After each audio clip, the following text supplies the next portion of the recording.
Pastor Frederick Pinckney, thank you for taking a few minutes to talk.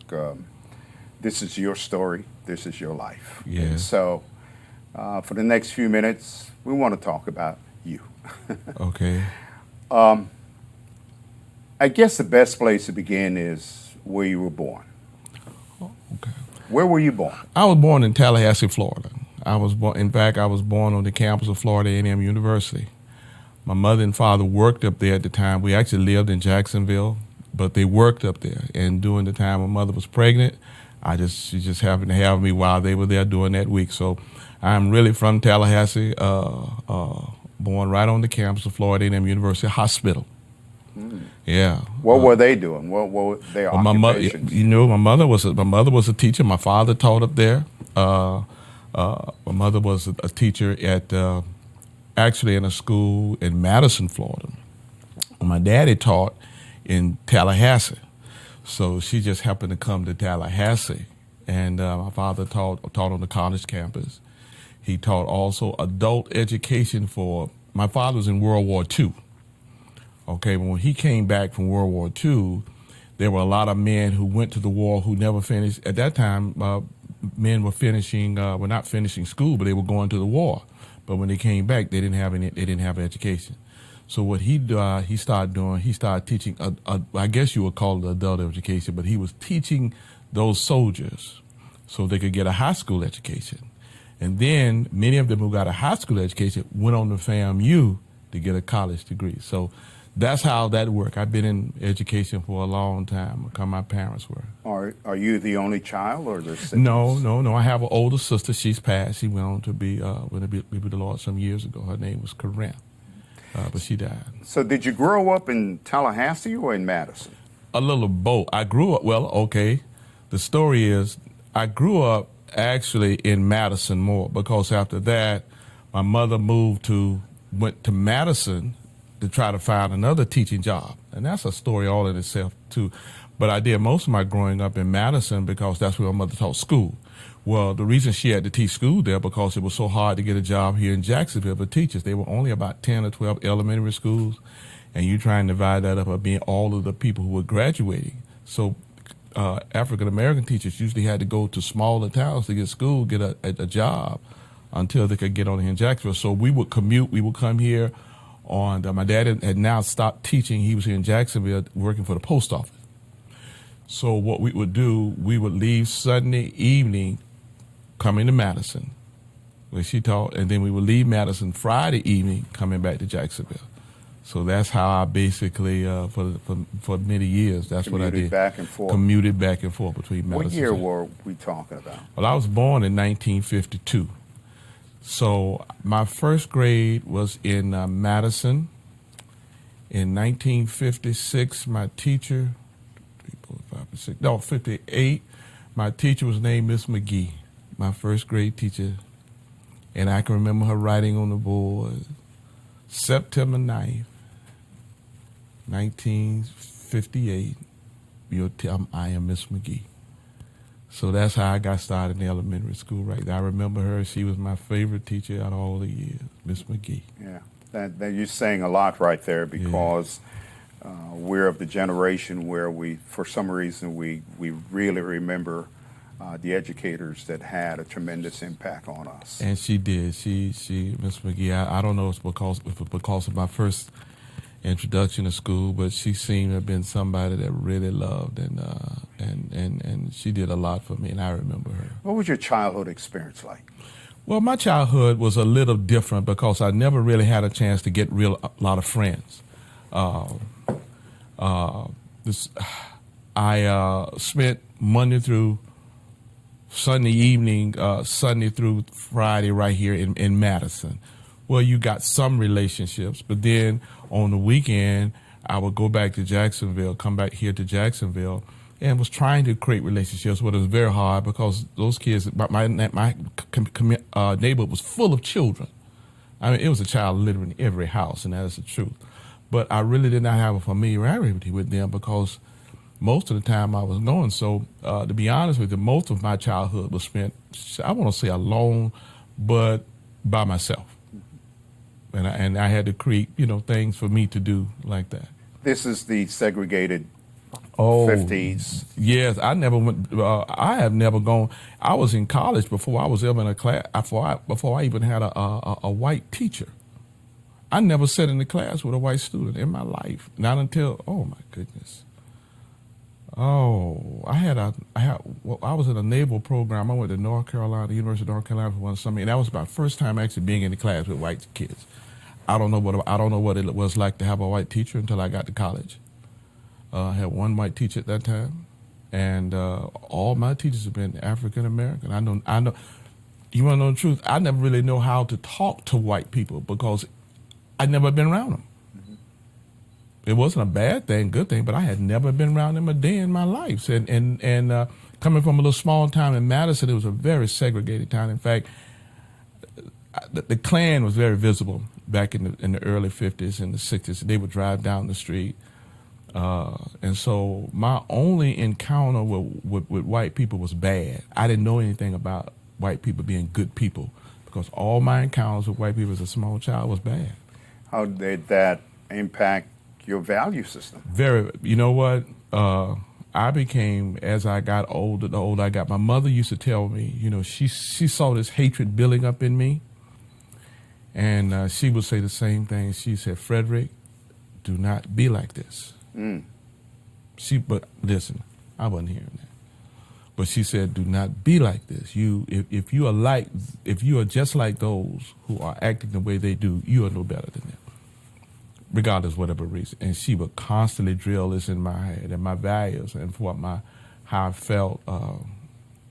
That's a whole other story. It took years for that to change. I'm telling you, because I saw too much. My mother got sick once when we were in Madison, so she went to the doctor. And so I can remember that we're sitting in the doctor's office, and she was very sick. She eating some black eyed peas and got a very bad gas, and she was crying and everything. We got in the office about 5 or 6 o'clock. They called on all of the white people first. She didn't get to see that doctor about 11:30 that night. And I'm sitting there watching this as a little boy. I'm watching them people. We came in before all of them. And until most of the white people were waited on, that's when they finally called her. Did that affect your value system? Yes. I mean, I value it, man. By that time, I'm little now, but I'm saying, you know what? This is just so wrong. This is so wrong, and I continue to build up a hatred. I had a hatred for white people. I hate it because of what I'd see and still never seen anything positive.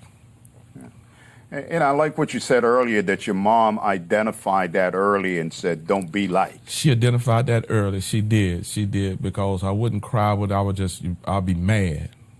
And she could see it. She kept identifying it, bringing that to me. And every time I would get around, she would say, don't. I mean, I heard that for years. I heard that about when I started going to junior high school. I was a pretty good saxophonist, okay? So they would, and in fact, they would have citywide band meetings for me, school competitions and so forth. And I would be picked to go participate. We used to have it at JU, and she knew it. We were in junior high school, and she knew it was going to be white kids there. And the first thing she said, Frederick, now listen, you remember what I told you for years? Don't do it. Or if you can play good, just show them what you can do on your horn and don't say nothing. And that's what I did. I would practice hard so I could be the best that was there, but I wouldn't even talk to white kids. I can't imagine what that must have been like at that time, trying to deal with what was in front of you and how it was tearing you up from the inside out. It was tearing me up. And I can't say everybody had that same impression as you, but it did, and my mother saw it. My father saw it. And my father's a very mild-mannered man. Was very mild-mannered. Did you finish high school in Madison? I finished No, I went to New Stanton High School. I finished high school in Jacksonville at New Stanton. I'm a New Stanton graduate. I finished in 1970. And then you went off to college. I went off to FAMU. That's where I was going. I knew from To be honest with you, I knew from about 7 or 8 years old where I was going to college. Going to be a rattler. I was going to play in that band because my mother and father took me to all the games. We went to. I've been going to football games up there since the. I was going to football games when Bob Hayes was playing. Wow. Bob Hayes was a freshman. I show you how long I Bullet Bob. Bullet Bob. Before he was the world's fastest human. Before the country knew how fast he was. Everybody around Jacksonville knew how fast he was. And I was going there before Bob Hayes was even playing for FAM. I was going to football games every Saturday. I presume your mom's career had an influence on you, and so you went into education. My mom and my dad. My mother, when she was teaching in Madison, Florida, that's another place I think that really holds a lot of memories for me, because at that time, the school I went to was called Madison County Training School. That school went from 1st to 12th grade. Now, I was constantly going to that school. I did not know that on the other side of town there were elementary, junior high, and senior high kids for white kids. I did not know it. I didn't know where they were going to school, but I found out later they got an elementary school, a junior high school, and a senior high school, and we got one school where all of us are going to. I saw my mother working so hard to try to get those kids educated, because a lot of those kids would have to, and I tell you, they walked to school because there were no buses running in for no black kids at that time. Those kids had to walk as much as 5 and 6 miles, 7 miles, 10 miles to school every morning. And when they would have graduation camp, I'm gonna tell you what they had to do. The kids stayed so far until a lot of people in the neighborhood would have to let the kids stay in their homes so they could graduate, because they knew if they went back home, they wouldn't be able to come back for graduation services. So the people in the neighborhood would let the kids stay at their homes. I cannot tell you how many times I can remember our floor being full of kids where they sleeping on the floor or whatever, so they can be ready for baccalaureate and commencement. And they, wouldn't let them go back home Friday. They would stay with us Saturdays and Sundays and have the graduation and all of that. I saw her devotion to that, and every time we go up to Jacksonville and come back home, she would always be bringing fruit, things that she would buy to give the kids. I saw that, and that just kind of stayed with me, and that educational process and that need to help just stayed with me, and that is the reason why. You graduated FAMU? I graduated FAMU with a degree in band. I was a band director here. I was a band director for 20 years. But when I did graduate, Dr. Foster, who at that time, I got ready to graduate. It was in June, and I had marched and so forth. Well, I got we didn't have phone calls. A messenger came to my dorm, told me Dr. Foster wanted to see me. So I came to his office, and he said, "Mr. Pinckney, I just got a phone call from the head music department, the director of music at University of Notre Dame.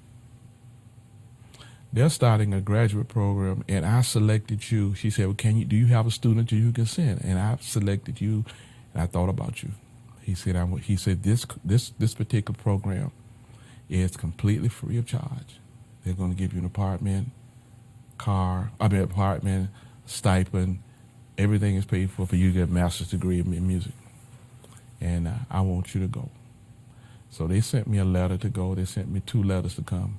You know what I said? I am not going up there with them white people. You passed on it? I passed on it. Could not forget. Your childhood experience? Could not forget it. I said no. Then the director called me. Well, he said, "Mr. Pinckney, we're still waiting for you. All you got to do is come. If you could just get here, we got everything." I said, "I am not going to your school, and I don't want to go. And do not call me again." That's what it did. My mother heard about it. She said she saw the letter came to the house. She said, "Frederick," she said, I thought we had passed that." I said, "Mama, you had passed that. I ain't passed." By that time, I'm a Muslim. I'm a black Muslim, a Black Panther. I wanted the family to join the Black Panther Party. When I sent the application in, because nothing had changed. I know what my mother had said, but listen, nothing had changed in my mind. Nothing. So I had made the application to join the Black Panthers, but what I did, those days of duh, I used my home address. So they sent the information back to my home address. My mama got the letter, my daddy got the letter, and this is my senior year. I'm in class my senior year. I get a knock. A knock comes to the door of my class, and they said, "Is there Frederick Payton in here?" And this person said, "Yeah, that's Mr. Payton right here." He said, "Well, something at the door. I want to see him." I came out the door with my mom and dad. She holding this letter. She said, "What is this?" I said, "What's what? What is this? Who is this?" I said, They came to FAMU in your class. They came to FAMU. My mama took off from work, and my daddy, they came to FAMU in my class. My mom was holding the letter. My dad just looked at me. "What is this?" I said, "That's the application for the Panthers." My daddy got right on her face. My mama said, "Wait a minute, just back on." He said, "I didn't send you here for this." She said, I've been warning you all your life. I've been warning you all your life. You keep being like this is going to destroy you. She said, "We didn't send you here for this. We sent you here to help people, to get an education, to help your community. We didn't send you here for this." And she said, my mama said, "This is not it, Frederick. This is not it." Was that a turning point? To be frank with you, no, but I was going to obey my parents. It was not a choice of whether I was going to change my mind, because I still ain't changed my mind. But I said, you know what? I see this has caused some difficulty with my parents, so I'm finna back off of this. I said, okay, and I never followed it up, okay? I said, well, okay, I'm done. I ain't gonna say nothing about it, but I still I still turned down the Notre Dame. Notre Dame. I said I wasn't doing that. You completed FAMU. Completed FAMU, and Dr. Foster said, "Well, since you aren't going, I'm getting." She said, "I'm getting what he's, you know, because he would always get, when seniors would graduate in music from FAMU, he would always get letters from all over the country, other people needing band directors." He said, "I just got a call." He called me back. He said, "Come back to my office." He said, I got a call right now from a school down in Camden County, right down there in St. Mary's. They need a band director." And she said, "Mr. Payton, I really, you just take the job. If you don't like it, you can quit." He said, please take the job." I said, okay. Came here, drove. He told me, came down here, took the job in Camden County. Took the job. When I walked in the classroom for the first time, I got nobody but white kids in the class. That's all. 9% of the band was white. I think it was about 5 black kids in the whole class. I said, God, I don't want to do this. Then I was driving. The principal said, his name was Peter Baker. He said, "If you want this job, I know you right out of college, but Dr. Foster has given you a high recommendation. If you want this job, you can have it. You can start tomorrow." I walked into class, and he showed all my parents. But then I had been trained well by Dr. Foster. I said, you know what? I'm gonna put that aside, and I'm gonna give those kids everything I got, and I'm gonna overlook. I'm gonna put that aside. I'm gonna give them everything I got. I went in there. I gave those kids everything I had. And what happened one day, I had to discipline a little white boy. And he said, "I'm going to call my daddy." I said, "Well, you called him." Went called his daddy. His daddy came out to school about 12 o'clock. Big guy, big white guy. Because that was a farming area down there. Came in and said, "You Mr. Payton?" I said, my son, I understand that you had to discipline my son." I said, "I most certainly did. If he cut up in my class, I'm going to do it again." You know what he told me? He said, "Do it again." Not what you expected. Yeah. He said, "Listen, you the first person that been down here who not scared of these white boys and not scared of their parents. Do what you got to do, and I'm gonna tell all my friends it's a new sheriff in town here. Some parents rallied around me like you had never seen. It sounds like you were surprised, though. Totally surprised. I thought I was going to meet opposition, and me being militant, I'm ready to meet opposition. You know, look here, man, I don't need this job. And, you know, listen, I'm going to just do what I got to do, and I'll leave and I'll quit. If you finna come here and start some stuff. Man, that man said, out of all this, you the first one. Out of all these people will stand up to these kids, because these kids need somebody to stand up to them. And when my boy called me, he said, I'm coming out there to see this man. Was that a softening of your heart on race relations? That began to change everything, because I'm down in a small town here, and I said, oh my God. I had to sit in my car for a couple of hours, because I used to have to drive back and forth. And I said, oh man. And I said to myself, you need to look at this. Maybe it's you. I did. I'm about 21 now. I said, maybe this you. It's not them. Maybe this is what your mother was trying to tell you. Everybody's not like this. That was beginning to be the turning point in my life. How that, and the parents rallied around me. The next year I had more kids in the band than had ever been down there, and 80% of them were white kids. And that changed a lot in my life. How many years did you teach in St. Mary's? I taught down there 2 years. Then I was going back for the third year. And Alvin White, okay. By this time he was an assistant superintendent. He called me on the phone at my home. He said, "Mr. Pinckney, I have a job opening for at Kirby Smith, and we're looking for a band director. Are you interested?" I said, "I'm pretty." He said, "No, we need a band director. We need a black band director in this system, in the junior high school system, because we don't have many." I said, "Well, I'm working down at Camden." He said, "But just go over to the school, and just go." I went to school. The principal there, his name was R.E. Matthews. Nice man. But he went in and I interviewed. But then when I got there, he said, "Mr. Pinckney, I'm sorry. You seem like a good candidate, but I can't hire you because I've had my quota. I got my quota of blacks." That's what he told me. I said, "Okay." Because I was lacking. I said, "Fine with me." I got up, have a good day, and left. As soon as I got back home, Alvin White called me. He said, "Well, how did the job interview do? You got the job?" I said, "No." He told me he had his quota of blacks and he couldn't hire me. He said, "Say what?"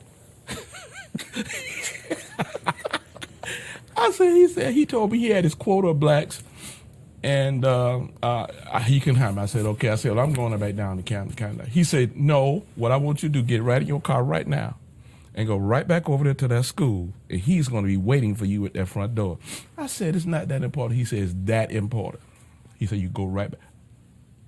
Got back in my car, 30 minutes later, I'm back at the door. He's standing at the door. Say, "Welcome in, Mr. Pinckney. Seems as though you have friends in very, very high places. Thank you, and we welcome you here at Kirby Smith." That's how I got there. It's hard to imagine the process that employment and relations and all that centered around race, but we're talking about 1952 moving forward. Right, we are in 1974, 76 now. We're in 1976 now. And at Kirby Smith at that time, one of the most highly racist tensions in the city. Really? Yes. At that particular time, you had a lot of the black kids were coming off of East Side, the Phoenix Avenue side, as well as the Florida Avenue side. Then you had the white kids coming out of Panama. That's where they met. At Kirby Smith. At Kirby Smith. And let me tell you something. That was something. First 2 years, the teachers had to literally fight. That's the only way you could get the respect. And by that time, I'm militant, but I'm more about instruction than who did it now. So now I'm in here with a different focus now. There's no black kids, there's no white kids. We gonna do what's right here. You wrong, you just wrong. It don't matter. You wrong, and this is the way we gonna run this school. At that time, I don't know if you've ever heard of Victor Solomon. Victor Solomon. Well, Victor and I worked at that school Funeral together. director. Right. That time, Victor Solomon was an athlete, was a physical education teacher, was a football coach, basketball coach. We worked at that school the same time. It was rough the first couple of years in there. That's when a lot of things. Then again, the majority of my band was white at Kirby Smith because none of the black kids wanted to be in there. I gave them everything I had. We used to have concerts at the Civic Auditorium. We would get 2,000 people to a concert. Kirby Smith Kirby High Smith- School Band. Kirby junior high school band. Junior high school. We would get 2,000 people to a concert, black and white kids, black and white kids, black and white. I was no longer like this anymore. I was just by the instructions now. Everybody gonna get their best, but everybody gonna do right. If you're gonna stay in this band, it got to the point, Ken, that when they had the dean of boys had discipline problems, a dean of girls, if they were in the band, they sent them to me and wouldn't send them to the dean. Go see Mr. Pinckney. Go see Mr. Pinckney. That's what they would do. They would send, instead of, they would send them to me. I taught Keisha. Run for sheriff? Mm-hmm. I taught Keisha. Burton. Burton. I taught Keisha. Keisha Burton. How long were you at Kirby Smith Junior? I was at Kirby from 76 until about 81. That was about the time I was getting ready to make ministry was coming in. And I left, was Kirby Smith Band, that was a lot of work. So I was ready to start grading down. So I wanted to come to a 7th grade center where it wouldn't be as much road. So I switched with a guy named Jerry Carter. He was the band director at Kirby. At Gilbert, I was the band director at Kirby. We switched. He wanted to always go up to junior high school. I was ready to come down. So I went to Matthew Gilbert. Matthew Gilbert, 7th grade center. It wasn't as string. I didn't have to worry about football games and all this type thing, but I still had a band program over there. There again. Now I'm right back here because a lot of the kids that were going to Gilbert at that time were coming from the south side in Mandarin. That's when they used to do busing, forced busing. Majority of my kids, again, were white kids. It was a center. That's right. The majority of my kids at that time were white kids. But by this time, I'm not there anymore. I'm not there. It didn't matter what they looked like. It didn't matter what they looked like. This stuff is getting rooted out of me. It took years. It took situations, but it got rooted out of me. And really, the people that really embrace black kids, black parents embraced me, but there's those white parents, boy, I couldn't keep them away. I could not keep them away. So I stayed there for some years. So in all, how many years of service in education? 20.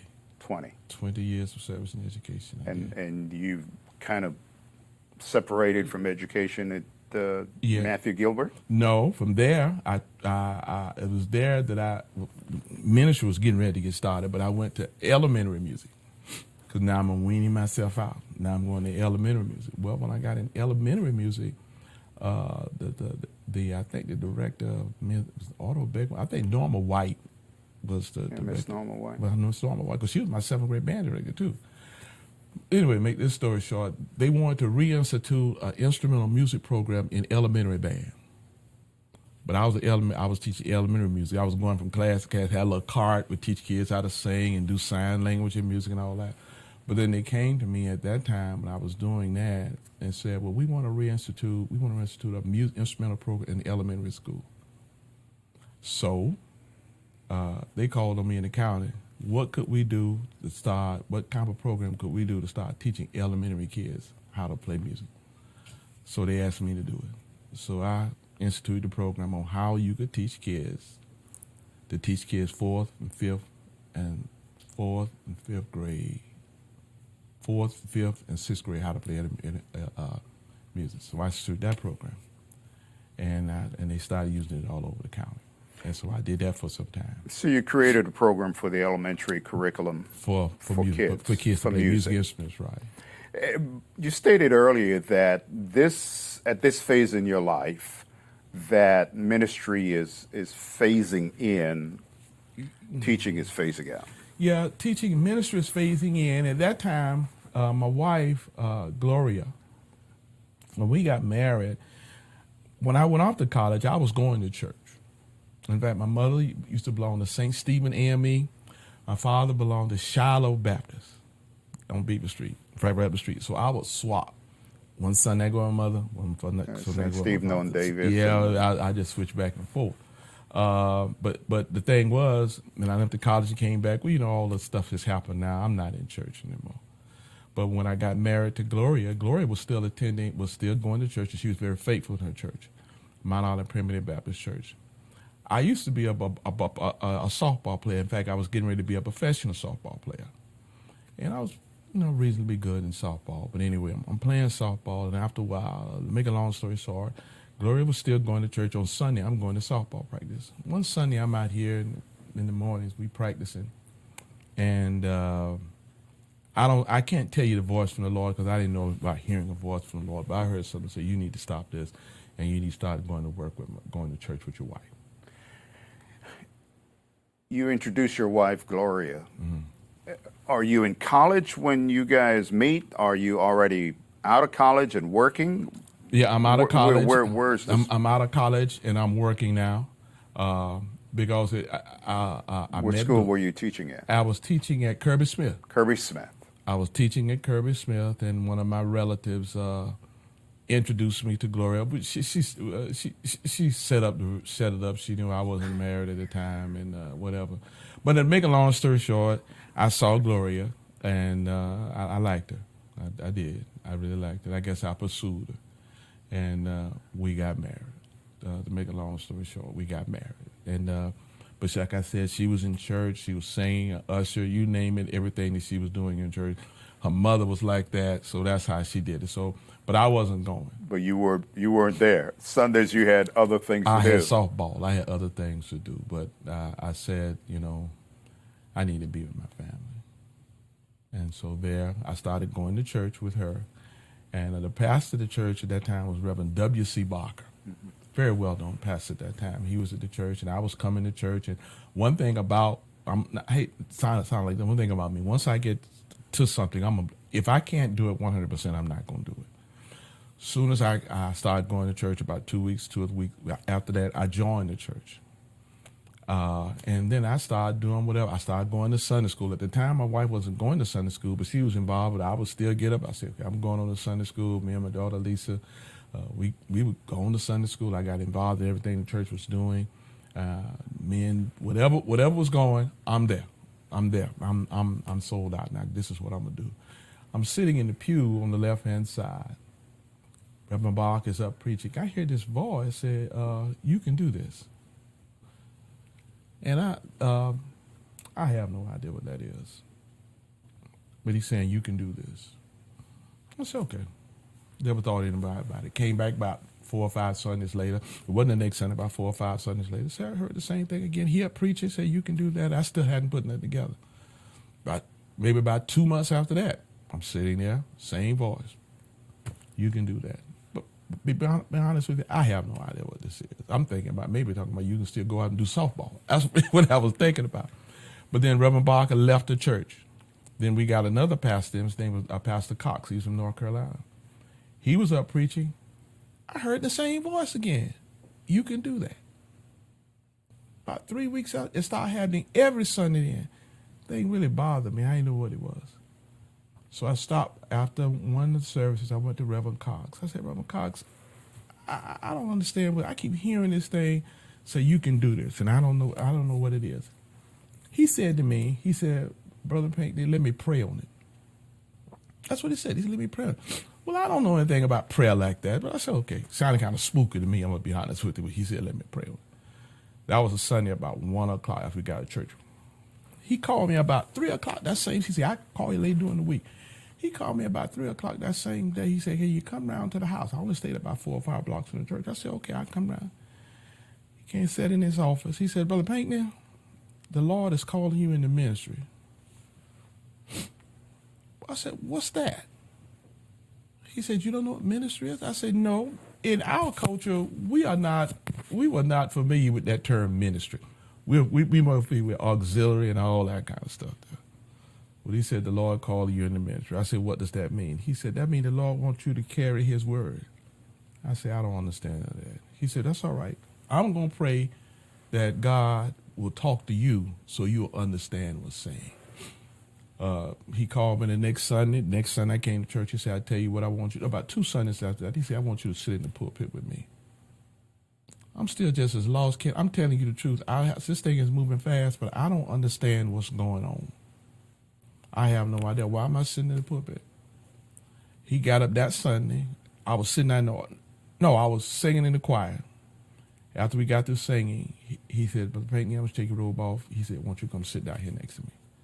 He got up in front of the church and said, the Lord has called Brother Pinckney into the ministry. I'm sitting there, he hadn't given me a whole lot of explanation. I'm saying, okay. So he said, just sit here. All I need you to do is sit here. Then about a month after that, he had me to read the scripture, had me to do various little things, just doing little things that I'm still not figuring out what it is. About 2 months after that, he says, it's about time for you to preach a trial sermon. I said, a trial sermon? He said, yes, Brother Pinckney. He said, the Lord told me I need to move fast on this because if I don't, this is not going to work. I got to move fast. I got to move fast to get you into this. But by that time, I'm obedient. I'm going to do what he said. But I told him, I really don't understand what you're doing here. He said, I know you don't, but just follow my lead. Do you trust me? I said, yeah. So he said, I want you to preach a trial sermon. I said, I don't know anything about preaching, Reverend Cox. He said, I know you don't. Come around to the house. I'm going to give you your sermon. I came around there. He said, you're going to preach from the book of Jeremiah. It's called The Call and the Assurance, where God said, I knew you and so forth. He said, I just want you to go home and read these passages and just see what the Lord says to you. I'm still not understanding. But he said, I'm going to be there for you. Make a long story short, 2 weeks after that, they used to have church conference. He said, I need you to come to conference because the church going to vote on licensing you as a minister. Came up, he put it up, unanimous vote. I'm licensed as a minister. He said, now you're going to do a trial sermon. 2 weeks after that, he said, on this Sunday at 4 o'clock, you're going to preach your trial sermon, and he helped me through the process of that. I didn't know the next thing, after I told Gloria about the process, next thing I know, I don't know if you remember, it's in the Florida Star. Well, at that time, the Florida Star was the top, the newspaper, it was the top information for church business. If you wanted to find out what was going on, you got in the Florida Star. I'm in the Florida Star now. Frederick Pinckney preaching his trial sermon at 4 o'clock at Mount Olive Primitive Baptist Church. Come in there, the church is packed. People standing outside. I'm still trying to figure out, Kim, what's happening? Got up and did the trial sermon and Terrified? Terrified. But he told me, Reverend Cox said, listen, he said, do not, what I don't want you to do, just read. The Lord gonna help you, Brother Pinckney. I know he is. But don't write your sermon down, because once you start writing it, you'll never be able to stop reading the sermon when you do it. Just let the Lord talk to you. And I did just that. It came out all right. I guess it came out all right, but after that, he still hadn't explained to me this process. What's happening here? He hadn't explained one thing to me in this process. I still don't know what's going on. What year is this? This is 1982. I have no idea what's going on here, but I'm just following him. So I'm following his lead, doing whatever he said do. And so at that time, churches would have anniversaries, so he would always tell me, I need you to come go with me tonight. I'm going to this church. I'm going to church. So one night we went to a church, and there was another church over on the east side called Pleasant Grove Primitive Baptist Church. They had a pastor. He was 70-some years old. He lived in St. Augustine. He only came down once a month on first Sunday. He came down on Saturday night. They would have conference on Saturday morning. They would have conference on Saturday evening, and then he would do communion for them, and he'd go back. The other 3 Sundays, the only thing they did was they had Sunday school, and they would go home. And one of the ladies there was at that meeting and knew I was a licensed minister. She said, well, ask Reverend Cox, can I come over and just service them during the day? He said, Brother Pinckney, I want you to go. I said, what I'm going to do? He said, just go over there and carry out the services. And I went there to carry out the service. They had 7 members at that time. Youngest member was 68 years old. Youngest Youngest member was 68. 7 members.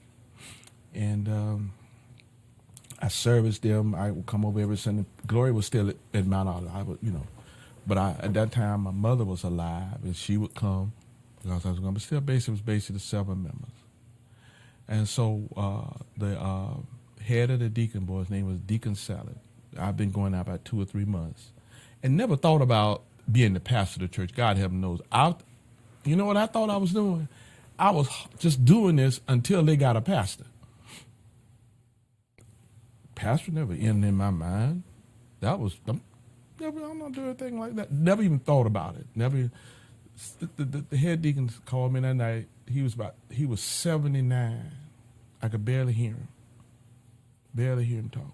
He said, Reverend Pinckney, that was on a Tuesday. He said, if we call you as the pastor, will you consent to be our pastor? I'm saying, what? I don't know nothing about this, So I said, let me call you right back. So I called Reverend Cox. I told him what he said. He said, I know it. You tell that man, yeah, you're going to be their pastor. If they call you. Tell him, yeah. Call him right back. I called him back. More about 5. He said, yes, sir. It was myself and another guy who was in line, but I was thinking they were going to take the other guy. I wasn't even. That was about 7:15. He called me back. They were having conference. He called me back at 7:30. He said, it was unanimous vote. They want you to be the pastor. Will you serve as our pastor? I said, okay. So now you're the leader at Pleasant Grove. I'm leader of Pleasant Grove Primitive Baptist Church with 7 members, and the youngest is 68 years old, and I know nothing about pastoring. How was the first year? How was the second year? Let me tell you something. The people knew I knew nothing. You know what they said to me? We know you young, and we know you don't know, but that's all right. We're going to work with you. You don't have to worry about us. We know it's things you don't know. They told me there are things we don't know. But we're going to put all our trust in you, and we're going to go from there. Did you at any point see yourself in this capacity? Never. That was not something that I was ever thinking about doing. I never saw myself in a position of talking about being a pastor of a church. And even after this process started and was going, it was hard for me to digest this, what I do. And here was the problem. And maybe this is a sad point that I don't need to say. Nobody would help me. It was one pastor that said something to me, you over there now. He had a little thing to say to me, but I had to find out everything in the denomination that it was Primitive Baptist. I knew nothing about Primitive Baptist. I grew up Baptist. I knew nothing about Primitive. Now, I had to learn about Primitive Baptist. But nobody helped me. And I stayed with those 7 members. Gloria left her Mount Olive and came over there. Eventually, Gloria's mother left. She came over there. So my first member, I really need to hear this. My first member to join, I was preaching to those 7 members. A few other people had come, but a lady got up, and when I said I extended the invitation, a lady got up and joined the church, and she needed to be baptized. My first member. 3 weeks after that, she got shot in the back of her head and got killed. She owned a store up on Myrtle Avenue, and somebody came in and robbed her and killed her. This is my first member. First time I baptized somebody. Now I'm going to have to talk about burying. Your first funeral. Her funeral, she lived in in York, North Carolina. I may be saying this wrong, but it was up in North Carolina. Now this is what happened. On the week before, they took her body back to Carolina to bury her. In the process, my wife's sister died. Her father died. Her sister died. She got shot on that Friday. I found out that Sunday. Gloria's sister died that Monday. They had the funeral that Saturday. That Sunday, I had to preach at Pleasant Grove, get in the car and drive to North Carolina because they were going to do my first member's funeral that Sunday afternoon at 2 o'clock. Wow. So I got in the car after service and I drove there. Gloria was still crushed from her sister dying. Oh man, she was just crushed. In fact, she had to go stay with her mother. She just couldn't stay in the house by herself. When I got in the car and drove, my deacon, one of the men, he was 70-something. His name was Deacon Ford, George Ford. He was 75. He said, Elder Payton, I'll drive you there. I said, good. I said, I can. We got on 95 around the other side of the airport. He said, okay, you can take it from here. I said, I thought you were going to drive. Oh, God. Jesus. He said, Elder, you can take it. He didn't cross the county line. Oh, I done been to the funeral all day Saturday, done tried to comfort my wife and family. Then preached at Pleasant Grove that morning. Now I'm getting on the road at 11 o'clock. No, I didn't preach Sunday. After the funeral, I got on the road and drove to Carolina because the funeral was going to be that next day. And he got me it was about 7 o'clock. We got on the road, and he got me right on the other side of Dunn Avenue. He said, Elder, you can take it now. Take it where? I'm in the rest, lay back. You're trying to sleep. So I got up and drove it took us, I don't know how long, several hours to get there. You know what I find fascinating is the context of where you are to your calling. When Reverend Cox opened a book to Jeremiah and said, study this. I presume it was the passages where Jeremiah was reluctant to his calling. Yeah. And here you are experiencing your reluctance to your calling, but it's coming. It's coming on you like it's coming quick. It's coming quick. And he said he even gave me the title of your servant. Your servant will be called the called and the assurance. He laid it out. He knew what was going on. He said, God has called you. He said, Brother Payton, remember when I told you God was calling you into the ministry? This is it. This other is the assurance he's going to be with you. It doesn't matter what you don't know. He's going to help you. And it's in that context. Once he said that, I didn't know anything about embracing God. There's no sense in me lying. I didn't know anything about that. But I trusted his voice. And I just went on forward from there. Let me tell you, I got to tell you about this funeral though, when I went there. Her family was very, very well known in North Carolina. And I mean, her father, her family knew all. It was an AME church. Her family was familiar with all the pastors in the whole area. Big church set out in the middle of a field. Got AME church. Got there, the church was running over. I mean, it must have been close to 1,000 people there. So my deacon, we came in. I sat. There was no place to sit in the back. We stood against the back wall. It was about 25 pastors in the pulpit. We stood against the back wall, and while I'm standing in the back wall, an usher comes and said, the pastor said, can he see you? I said, okay. I came up, and then he came down the pulpit. He said, follow me back to my office. I said, yeah. He said, who are you? I said, I'm just here for the funeral. He said, that's not what I asked you. He said, who are you? I said, I'm a pastor. I just started pastoring the church. He said, I kind of felt that. You young, but I kind of felt that. He said, well, you came in for the funeral, right? He said, yes, I'm going to leave right after. I just wanted to support a family. And so, because I don't really know a family that much, but I just came. He said, well, good, because you're going to preach the sermon. I said, what did you say? He said, you're going to preach the sermon. So you're going to sit here. He gave me the right. You're going to sit here in my office. And You come out when you're ready. I just hold this service till you're ready. I said, I'm not ready. He said, yes, you are. He said, you ready. You can do this. I haven't been to the church now no more about 3 months. I'm still trying to find out what to do right here in Jacksonville. Mm-hmm. He said, you ready. So I went back. I just prayed. And I said, I didn't stay back that long. Came out, preached a sermon about it. The thing came out well.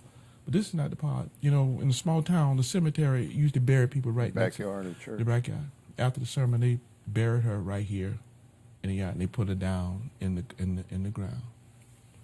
Her daughter is sitting here watching this, and we all around. Her daughter jumps in the hole. They done lowered the coffin in the ground. Her daughter jumps on top of the coffin in the hole. I had to jump in there too to get her. Wow. I'm a young pastor. I'm traumatized. Now. I'm telling you, I'm totally traumatized. I never seen nothing like that. She was so grieved. She jumped over in the hole on top of her mama coffin. So I jumped in. I had no idea what I was gonna do. I had no idea what I was gonna do, but I jumped in. When I did, the other men, it was like I did this, but when I did this, everybody they just converged. You know, God was pulling me by the thing, something, get up and get here. Say, I got to my pastor, you got to come, because I did grab her. Thing traumatized me. Even when I came back up off, I was completely traumatized. I had never been traumatized in my life, but that's what trauma felt like. So, oh my God, just never seen. I got up, was standing, they got out, but then I did hear another voice. That voice said, this is caring for the people. This is caring for the people. This is it. That one instance changed my life for the sake of ministry. I understood at that one point, it's all about these people. And what lengths are you willing to go to for the people? That changed my concept of ministry with those 7 members. I never saw 7 members again. Church grew? Just church grew. It grew from 7 members to a couple of hundred in those years. How long were you at Mount Olive? Mount Olive? Pleasant Grove. Yeah. I was to Pleasant Grove from 82, I think it's 82, 83, all up to 1991. I was there. We had grown, and it was at that church. I had a very, very small office, and I'm telling you, it was small in that room over there. You could barely even get a desk in there. It was at that point with those 7 members when I was sitting in my office one Saturday, and the Lord said, "You're gonna start a school." It stunned me. "You're gonna start a school, man? I need members." I had no idea how. I wasn't even thinking. In fact, I told the principal that the school I was teaching to at the time, I said, he said, "How's ministry coming, Mr. Pinckney?" I said, "It's coming fine." He said, "The Lord told me you're going to start a school." And he told me, "Hey, you would never start a school." The principal told me. I remembered starting school, but I never forgot he told me what I will never do. And so the Lord told me that in 1983, after the principal told me that, I held that for all the years, and this school started in 1996. I held it all those years. At what point was the transition to Joshua Faith Christian Center? Well, what happened was at the time I'm learning more and more about God. I'm watching on Saturday night. Let me tell you what happened. I was watching at that time. Cable was just coming to Jackson. I know we had a channel called Channel 59. On Saturday night, Channel 59, Pastor Price out of California came on. Pastor Kinsey followed him, and another gentleman out of Portsmouth, Virginia. They call him the Crusader, Bishop Willis. I used to listen to them every Saturday night. And what happened, Ken, I've started hearing things that I had never heard before. I didn't know what salvation was. I'm in Pleasant Grove Primitive Baptist Church all these years, but we didn't teach salvation. So I didn't know what salvation was. I didn't know what being filled was. I didn't know any of this. And I'm hearing all this for the first time, and I'm trying to digest this, and nobody's telling me, and I cannot digest it. I'm steady hearing. But to make a long story short, I was in a bookstore we had, Gospel World. It was over on Sutel. I was in there one day, and a lady, a white lady was in there, and she said, "Yeah, man, what you doing?" I said, "I'm trying to find out about stuff." She said, "I'm gonna give you this book. I don't even want you to pay for it. Just give me." It's called from E.W. Kenyon. It's called The Hidden Man of the Heart. E.W. Kenyon. She said, "Now listen, young man, this hard reading, but these books are not to be completed. They are to be learned. So you're going to have to maybe read 2 paragraphs over and over and over again. But she said, if you do it for 3 months, trust me, all your questions will be answered." It was. I started getting more and more information. Found out, listened to Pastor Price, listened to Pastor C.D. Kinsey. They're talking this stuff. I'm being able to start putting stuff together, find out about salvation and all of that. I started teaching that to Pleasant Grove. I told my wife one night, I said, "Gloria, you're not saved," because I didn't teach it. I got her saved in the house one Saturday night. I had maybe about 100 members then. I stood up in the church that next morning and said, "Listen, I apologize to everybody here, but if y'all died today, all y'all going to hell because y'all not saved because I haven't been teaching." So I got up and I taught salvation, and I led each one. I made them get in line, and I led each one of those 100 members to salvation that day because I'm getting it now. And then the next Sunday, I baptized them all over again. When that happened, I'm in the denomination. I took my wife, Pastor Gloria, and I said, "You know what? I'm going to teach you. I want you to start ministering and talking." Primitive Baptists didn't want women in the pulpit. And even at that time, she thought women couldn't minister either. I said, "I don't find that in the Bible." No, well, you can. I kept pushing her. She started doing that. Denomination didn't like that. Then make a bottom story. They raised up a story against me and said, "Well, you need to leave." I didn't have to leave. But the members, but the Lord told me, "I need you to pack your stuff and get on out because these people are they're just not going to give you any peace, even if you build another building." Because we had already purchased properties on First and Florida Avenue to build a brand new, where our park is now. I used to own all that.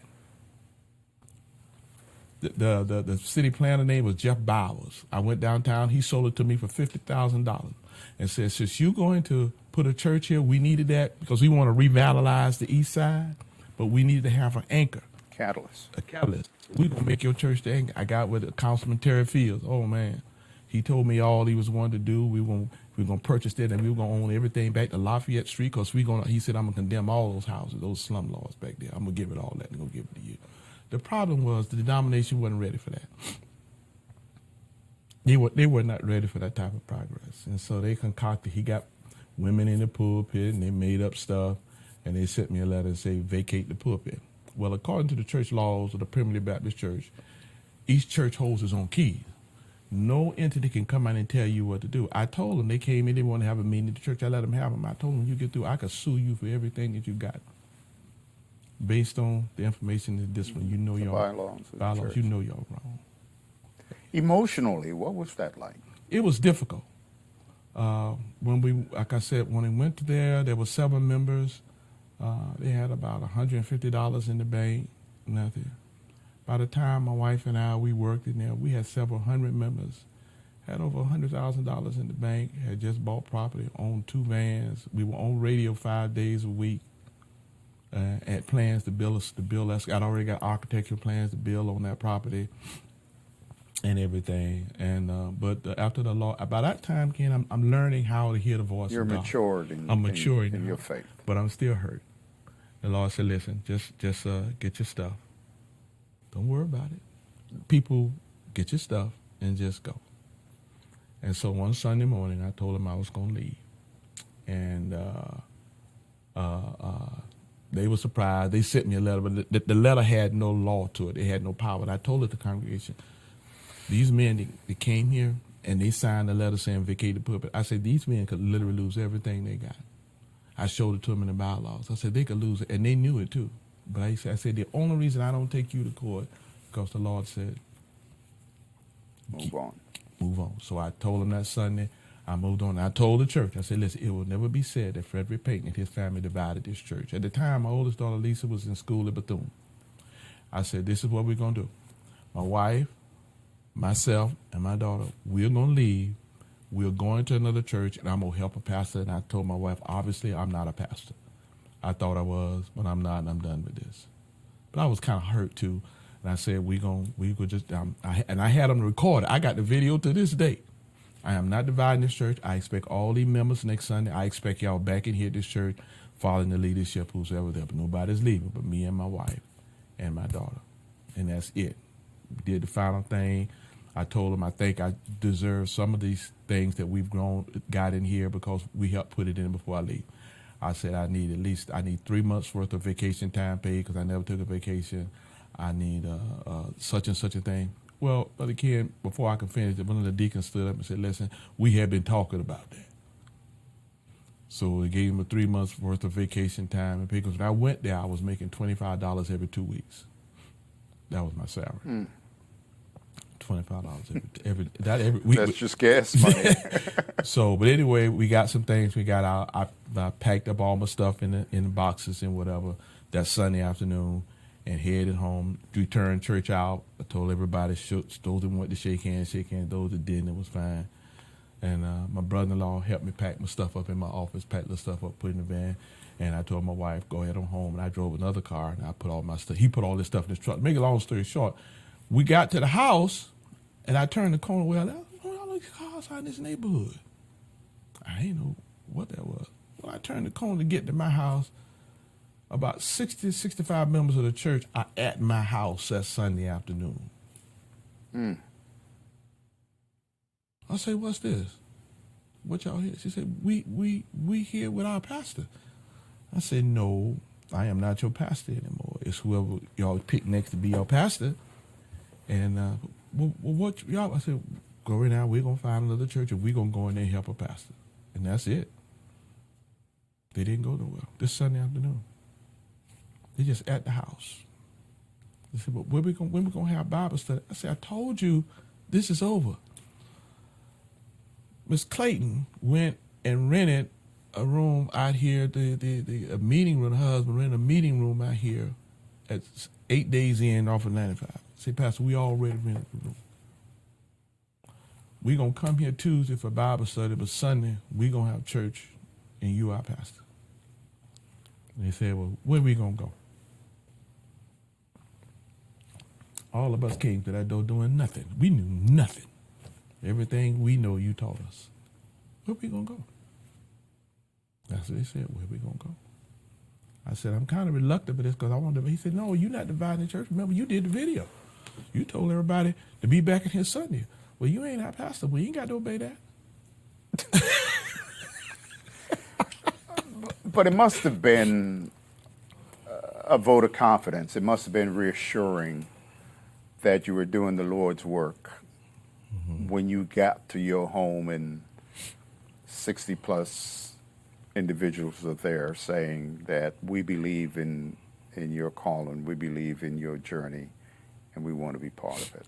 That was it was totally surprising. I did not expect that.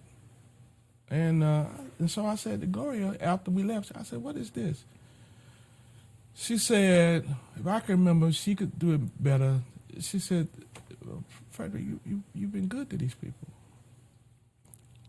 You have taught us how to give. You've taught us how to believe God. You've taught us how to have faith. You taught us how to pray for ourselves when we're sick. You taught us about how to be determined. You done taught us all of this. What they gonna do? And I said, well, I asked her what you think. She said, you ought to do what these people ask you to do. And that's how because I asked her about that.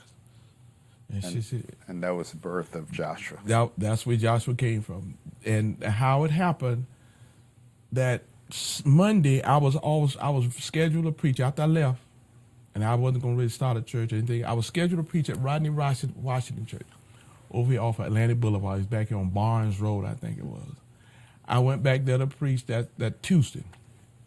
And he said, Pastor, I heard some things. I said, okay, such and such thing. He said, but I said, don't worry about that. He had an assistant there by the name of, oh my God, I cannot remember his name right now. He was assistant, James, Reverend James. And after I got through preaching for Rodney, preaching for Pastor at that time, he said, come out in the lobby for me. I want to show you something. He opened up the book to Joshua. And before he did that, he said, listen, I want to tell you something. Willie James, that was his name. That was him.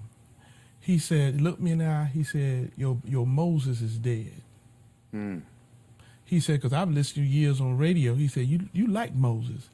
He said, your Moses is dead. Then he turned to Joshua. Don't be afraid. Be of good courage. He said, it's you right now. You getting ready to cross the Jordan. Your Moses dead. Raise up a new generation. Joshua. That's where the name Joshua Christian Faith Center come from. Right there what he gave me. Wow. That's where the name came from. As you describe all this, I see the hand of God working on what was a reluctant preacher. Yeah. Working to turn this preacher, working to reassure this preacher that I am with you. And using the words of Joshua, every step that you take. Yes, that was it. It was hard. The only thing that made it hard about, I kept thinking about what I thought I was giving up. And that was the hardest transition of all. Look where you were. Look what you had when you got there. Look what was getting ready. This is what's saying in my mind. Look how men that betrayed you, who you thought were your friends. And now they're going to be laughing, and you've given up all of this. And it took me a while to get past that, of what I was going to give up. And but the Lord being with me, when he gave me that, something just woke up in me. So I had a radio broadcast. I've been on radio. Only pastors been on radio longer than me. Bishop Robinson at Southside Church of God in Christ. Wow. We've been on radio longer than any pastor in this city. We were on radio in the early 80s. It's still on radio. It's nobody around. And still on radio. Still on radio. Right there. So that's where it all came from.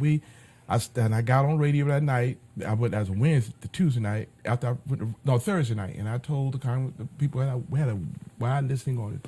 I said, this will be the last night I'm on, such and such a thing happening, and that's it. Well, by the time I got home, I said, thank you so much for those of you who have been listening to us down to you. I certainly appreciate it.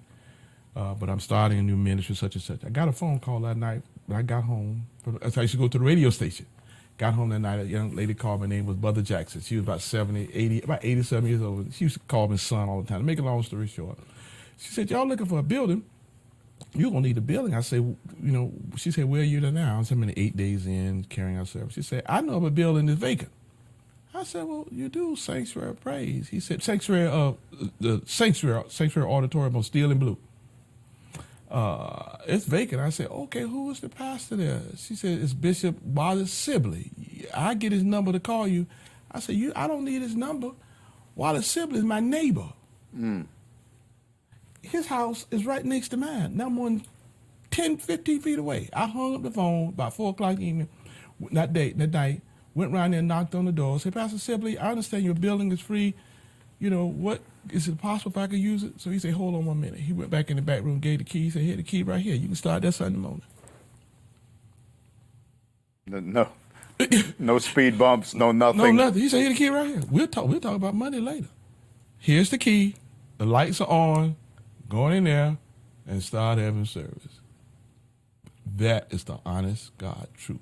Wow. That's what happened. So I went from the 8 days in meeting room to the sanctuary, to the Steel and Blue Auditorium, Church of God Auditorium that next Sunday. Called the members. We got a bill. Had to go in and kind of clean things up, and we started having service there. Timeline, a week, 2 weeks? From a month? From the time I left. I left in the Easter Sunday. That was in March. You left Primitive Easter Sunday. The Easter Sunday, that's when I resigned from the church. April 1st, April 9th, we were in Steel and Blue. What they say in the church, look at God, right? Look at God. And so now, more and more, I'm realizing that scripture, the call and the assurance. The I could not assurance. deny that God, even though it was still a lot of challenges, but I could not deny now. God is determined to make this work in spite of my shortcomings. And that's when I realized too, Ken, it was not about me. If it was about me, the thing would have been failed. This thing was about God. And I'm over here in Steel and Blue. I had another pastor by the name of David Thomas. He called me one day. He said, listen, I know you probably want a building on your own. I know a building that's vacant. No, I know a realtor down in Orlando that handles churches. I'm going to call him, give you a number. The guy called me that next day. I said, I understand you're looking for a church. I know some churches that's vacant. I'm going to come to Jacksonville this day. I'm going to take you around. He said, I'm going to show you the pictures. Some of you can go to several of them yourself and just look at them. But I'm going to meet you here in Jacksonville on this Thursday. I want you to come. I want to meet you. So that's when he came to this. I drove to this building. And Here on St. Right, Clair. here on St. Clair. I came up here to this building, and I said, I don't really, man, that's a lot of building. It's old. I'm going to have to put a lot of money in that. And I got out on the sidewalk and looked at it, and Glory was with me. And I got a look. I said, man, I don't want this building. Let's get back in the car. I'm going. I'm telling him. I told him I don't want this. Glory got in the car and said, listen. She walked around in front of the car down the sidewalk and said, listen, didn't the Lord tell you were going to start a school? I said, yeah. She said, there's your school right there. The building, he said, there's your school.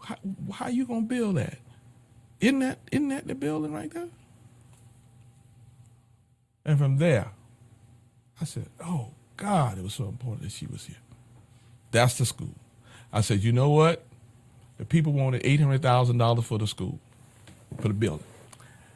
I got with the realtor, told him I want to have a meeting with there's a church, name of the church was Woodstock Park Baptist Church. I want to have the leaders of the church have a meeting with me on Friday, or on Monday. Told them my meeting at 6 o'clock. It was, it was an older congregation here. Neighborhood had deteriorated down through the years. But anyway, they said, we want $800,000 and that's firm. I said, that's fine. They said, we don't even think you can pay for this. They're telling me this in my face right now. We don't even think you can pay for the bill. How you going to pay for it? You on television and all this stuff? Because we were on television. Now, how you think you're going to do all this? You can't do none of this right like this. I said, well, fine. I said, I'll tell you what I'm going to do. I'm not going to give you $800,000 for the building. I'm going to give you $550,000. I'm going to give you $50,000 down. If you I want you to carry the mortgage for 6 months. And in 6 months, I'm going to give you another 50. And 6 months after that, I give you another 50 for a total of $100,000 down. And if you carry the mortgage for 3 years, by that time I built up my credit, and I get refinancing for the church, and I want you to do that. He said, we're not doing that. I said, well, y'all have a good day. Before I got home, the realtor called me and said, they'll take it. Wow. They'll take it. I went to the congregation that Sunday, told them about the building. I said, I need $50,000. In 2 Sundays, we had the $50,000. I told the people, we're ready to close. They said, you can't be ready to close that fast? This is about 6 months. I said, yeah, we're going to close December 16th. We closed December 16th. I gave them $50,000. We came in, they wanted to have their last service in here the Sunday before Christmas. We came in the Sunday after Christmas and started having service. That's how we got the building. The hand of God through this whole process is just incredible. It's incredible. It's every time I look back. So when I look at myself, you say you have no reason to ever be discouraged about anything. Can't you look back and see this? God is going to make this successful in spite of you. And so we got to school. I was the only employee. We had to do some things, but at the time I was the only full-time employee. I would start out every morning, I would dress up, put a suit and tie on, come into the church. My wife was still teaching school at Greenfield Elementary. She was still teaching. I would come every morning, start in my office. I would walk this entire building every day. I walk in and out of classrooms. over in that building. I get on the second floor. I say, I declare one day there will be students in here. There will be secretaries in here. It will be a staff in Praying here. throughout I'm the praying. building. Then I will come over here in the church. I will walk throughout the church, walk upstairs. Then I walk the ground. After I done that, that took about 3, 4, 5 hours. But I did it every day for 5 years. Every day, not 5 years, for about two a year. I did it every day. School hadn't started anything, but I said it's gonna work. I started going downtown trying to get the license for the school. They kept telling me, you denied, you denied, you denied. I went down there for about 2 months. He kept me no. I came down there one day. The director of planning saw me come in and said, yeah, man, sir, I've been seeing you come down here every day. What is the problem? I said, I'm trying to get my certificate here. I already have a certificate. I'm trying to get it so we can go in and open our school. He said, well, what's the problem? He said, well, let me see your paperwork. I gave him the paperwork. He said, come in my office. I said, okay. He looked at it about 2 minutes. He said, well, why they keep I said, there's 2 ladies out here keep telling me no. He called them in here. He said, give me a pen, call for such a form. He signed that form. He said, here, sir, go start your school. I kept coming back. He said, I've been seeing you come down here every week for about 4 or 5 months. And I said, they keep telling me no. He said, they could have told you yes the first time you came. He said, I'm the director. Nobody can go against this. This is my signature. Go start your school. Came in here to get the school started. Duval County came in. So Representative Duval County said they want to start up. They want to set this school be a charter school. I said, this is not a charter school. That's not what the Lord told me. He said, you will never succeed in here without charter school. You don't have the money nor the resources or nothing. I said, but no, this is not going to be a charter school. God told me it's going to be a Christian school. He said, good luck. You will never start. You end up selling it first. Kind of upset me. Wasn't 2 weeks after that, my daughter had graduated, Miss Lisa had graduated from Bethune. She went to Purdue and got her master's, came back. She was teaching at Mandarin. I think that's Mandarin Elementary or Mandarin Oaks. I'm not sure, Lisa, Miss Harris. She came home one day and said, Daddy, you know what I'm going to do? I'm going to quit my job and help you start this school. She said, I'm staying right here at home so I know I'm eat. She just, she hadn't got up out yet. That's what happened. She came in. I had done all the paperwork, got the paperwork in line. We started with 3 students, and there were 3 babies in high chairs. Members of the church volunteered their time. They would clean the bathroom. I could only pay them $25 a week. I don't even think I paid them that. Some of them didn't even get that. They just came in. We're going to volunteer, and that's what they did. They brought my sister-in-law, glorious sister Frankie Kahn. She was our cook in the cafeteria. She would cook those. She spent her money, buy those kids food. It was just unbelievable. People volunteered. Once we started getting little babies over in the nursery, volunteered. And What that's year how I is have. this? This is 1996. And here we are, 2022. 2022, we have 300 students. We'll probably have about 500 next year, getting ready to put an upper school building in over here. Just stay with God. During this journey, did you ever come to that crossroad of giving up? It got a little discouraging at some time. It did. It did. Because things were not moving like I thought they should have. We would go up when students come down, members would come, members would leave, balancing both of this. It got a little discouraging. But I had Joshua 1:9 printed on the back of the wall in our church. Be of good courage. And that was always encouraging Be to me. of good courage. Be of good courage. I'm with you. And I just bought into that. But the biggest thing is I cannot deny this woman back here, my wife Gloria. You talking about somebody who... Chief encourager. Oh, man.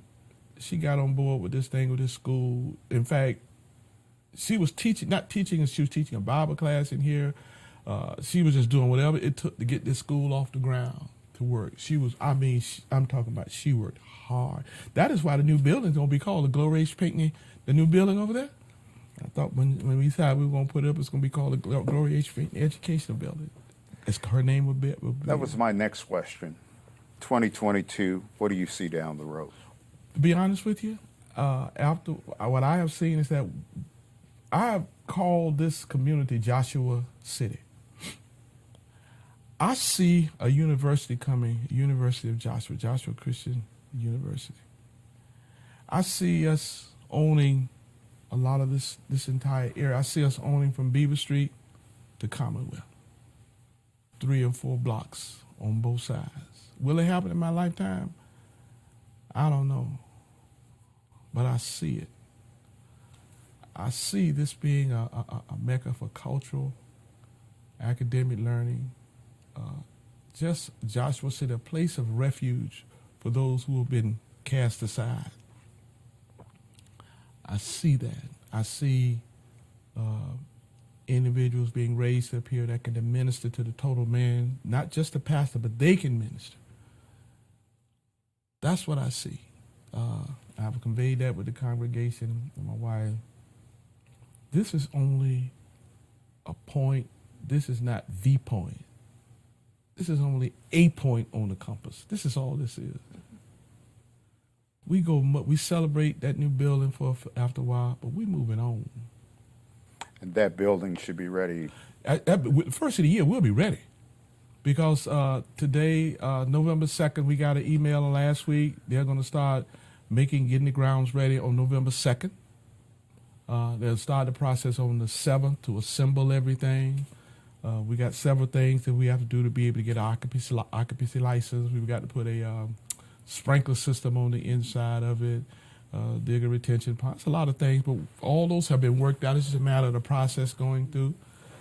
So I'm seeing, no doubt, probably by the end of December, the middle of December, this building will be up, and hopefully by the time the city will give us our occupancy certificate, it will be ready. They're going to be planning for 2023. You said that in the future you have this vision of this being an epicenter that reaches beyond its borders now, stretching to Beaver and neighboring Commonwealth and that area, to the place of a university status. You said this is what you see. This is what I see. You also said that you may not see it in your lifetime, but this is what you see. Mm-hmm. If it does not occur in your lifetime, what should be your epitaph? What would you like it to say about Pastor Frederick Pinckney? I trusted God. I trusted God. God did everything that I could not see, but he did everything he said. When he said it, I could not see it. I could not even envision that. But down through the years, he taught me how to trust him in some very challenging times of our life, especially me and my wife. He taught me how to trust him and to hold to whatever you said, whatever he said. If you hold to it, I can make it happen. And that's all that I would, my life that would be the summation. I trusted God. And when he said about this being Joshua City, I see it. I had one thing that I held on to, Ken. I said if Jerry Falwell in Lynchburg, Virginia, could come to Lynchburg with very little, and here today we have Liberty University. He's gone on. His son is no longer the chancellor, but Liberty University exists. It still exists. If he can come from a church, a little small church, and declare that Lynchburg, Virginia was going to be Liberty University, my thing was, if he said it and God did it for him, he can do it right here. And I've held on to that. He's not necessarily a role model, but he is an example, because God had to tell that man that. And I'm sure nobody actually believed all of that when he said it. But he said it and he held to it. And regardless of what he is like or whatever, the university still stands and it's not going anywhere. Liberty University is not going anywhere. It will be here from years to come. So that's been me. And I think it can be done. And I believe it can be done. I'm going to trust God, and even if I'm not here, those that are behind me, my wife, I can't forget about my daughters. My God, my God, my God, my God. The things that they have done to make this happen. Those, my wife and Pastor Lisa and Pastor Sheila, you're talking about three intelligent, smart young ladies. Oh my goodness. They are unbelievable. I intend to talk with your wife so we can put this all together, but I would imagine that they must have experienced, and I'm going to call it the ricochet effect, those moments when you felt discouraged, those moments when you needed someone speaking into your faith. They were there. They were there. My wife, I cannot say enough about Gloria. When I had questions in ministry, she would say, I'm gonna be honest with you, Frederick, I don't have your answer, but I'm with you. And what happened was my daughters came in ministry much later. We never pressured them to be in ministry. Finished college with the college, they make the choices to do whatever they felt they needed to do. There was no pressure here. Whatever you wanted to do, it was not you have to be here. I tell you how Pastor Lisa got here. She just came in one day and said, I'm gonna do that. Shayla, she graduated. I told her she could stay here. She had Frederica, my grandson. I told her she could stay with us until she get herself figured out what she wanted to do. She came home from FAMU there, and then she became my secretary. I said, well, you can just do this, until you get your degree, and whatever you want to do, you want to do. No hope. There are no chains here. But she stayed. And a lot of that, they saw in Gloria, my wife. They saw the intensity, her commitment. And I don't know, I cannot say whether they got that commitment from me. I think they may have gotten it more from my mother, because I see the role that they play and the things that they're doing. That's all Gloria there. And they are there, and they encourage and Daddy, we got it. That's how they say, to them, I do very little around the ministry now. I come in just to kind of walk around, but it's not that I'm saying y'all do this. It's that they doing this and say, well, you just going over there and whatever, we got this. So that's a good place to be. That's where they run it. I mean, They literally run it. They answer more to Gloria than they do to me. They crucial. By the time it gets to me, it's real serious. But it is. By the time it gets to me, it's I need. Pastor Lisa would say, Daddy, I need you to come in. Can you do this for me? Pastor Lisa would say such and such. Gloria would say such and such. I need you to go into this. But other than that, everything they're handling. So I'm so thankful for them. Not the part that they play, the instrumental major part that they make this ministry happen and whatever's going right now. Pastor Lisa is really the one who's handled all the negotiations about that building. Mm-hmm. So I'm not taking any time. I'm not taking any circles around the court on this. I'm not doing any of that. She is the one that after I said we need to go on and do this, she did all the legwork, set it all up. She's dealing with most of the contractors and everything, so I'm just a figurehead here, that's all. As a music director, you're familiar with the word symphony. Yeah. In the Greek, it's symphonia, and it means harmony. Mm-hmm. And so you've achieved this place of a harmonious relationship with those who are around you to help you move this forward. Yes, that's it. They're more creative than I am. They come up with ideas that I don't even consider. They're much more creative. Gloria, she's dead on it. She between her and Shirley, they literally run this ministry. And people come through the door and I say, well, you need to go in there and check with somebody. What I do, I say, I don't know. You need to go check with somebody because I don't know what to do. It just goes back to something I said earlier about the hand of God, because you could not see it, and look at where it is. You could not see the unity that would emerge. No, You could not see the growth, and so I like how you said that, on my headstone say, I trusted God. That's it. Yeah. I trusted him. I don't care how lean it got, financially lean it got, but we trusted God, and we are not closing. We are not cutting back. We had one time, we had only about 60 kids in the school and about 20-some employees, and I said, we're not firing nobody. We're going to pay them. And God saw us through that time. I mean, just Gloria got in there, Pastor Sheila got in there, Pastor Lisa got in there.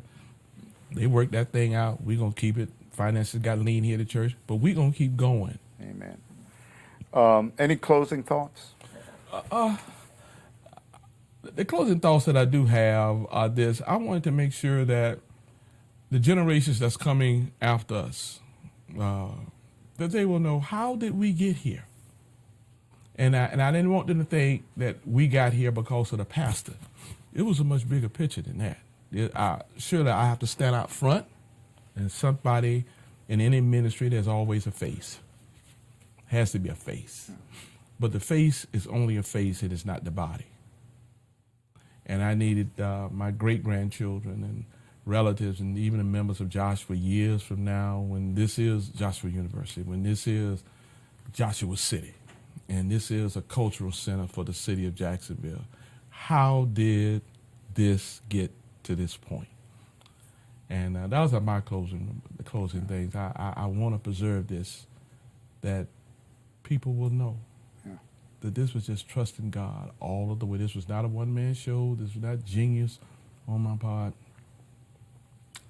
This was a collaborated effort here of people who bought into the vision, and they ran with it, and they made it happen. All right. Thank you, Pastor Pinckney, for sharing your story. Thank you so much, Ken. I Appreciate it. appreciate you. Thank you so All right, much. Yeah. brother. All right, then.